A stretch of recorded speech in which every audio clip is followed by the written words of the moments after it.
where the United Democratic Front is marking its 40th anniversary today. The organization played a pivotal role in bringing hundreds of unions and groups together to take a stand against the parliament under the apartheid government.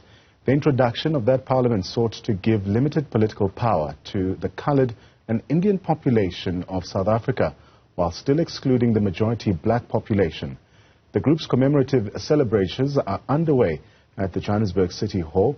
That's where we found our reporter, Katleho Sekhotho.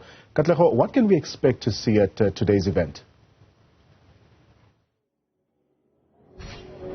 A very good afternoon, Ntanta. Indeed, we are here at the Johannesburg City Hall, and a number of people, lots of people coming in for today's commemorative event by the United Democratic Front. And this organization, as you rightly put it, Ntanta, that played a pivotal role in its stance against the apartheid government.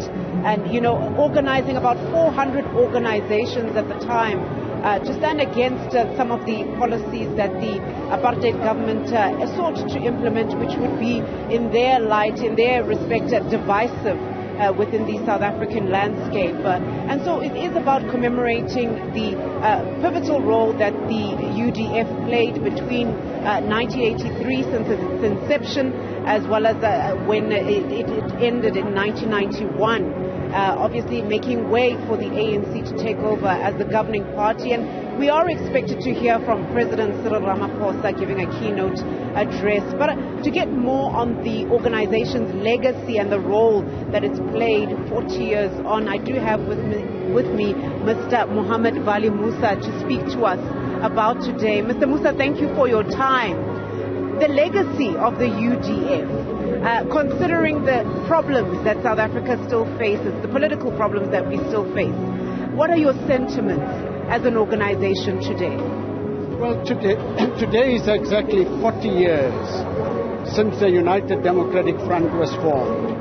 It's a great day for those of us who were involved.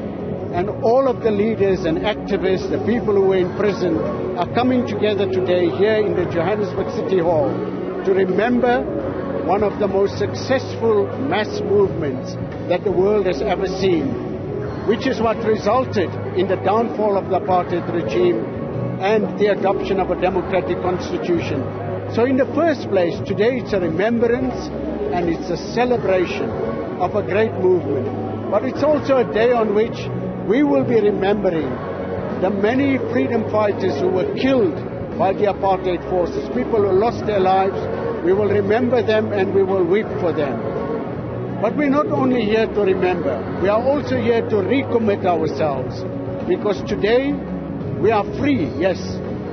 Today is better than it was under apartheid, but we have many challenges. The country has got many problems. We've got unemployment, we've got crime, we've got corruption, we've got all sorts of problems like those. So we are gathering here today also to recommit ourselves to become active citizens. And we're saying to ourselves, it's not good enough for us to be critical and to criticize, to see all the wrong things going on and then to just sit back. We need to be active citizens, all of us, not just those of us gathered here, but all South Africans. And we need to take the future into our own hands. That's what today really is all about. Now, Mr. Moosa, in terms of the UDF's relationship with the ANC, and when you consider, as you mentioned, some of the social ills still pervasive within the society, and how are you being critical of the ANC, but also saying these are where the solutions lie? Look, the United Democratic Front was a broad front. It wasn't aligned to any particular political organization.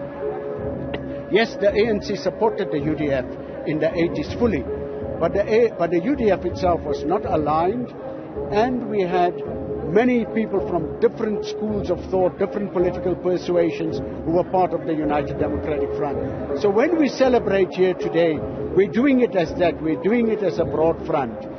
And one thing about the UDF is we always spoke up for what we believed in. We spoke the truth, and we were never afraid to challenge authority.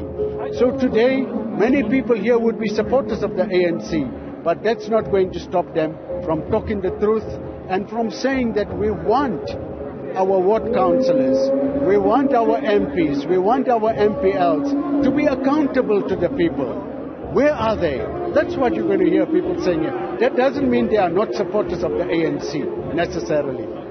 And just a last one, Mr. Moosa. We are heading to the 2024 general elections. Very important one. Some might say the most important since 1994, considering the challenges that we face. What are your sentiments as we head to next year's elections?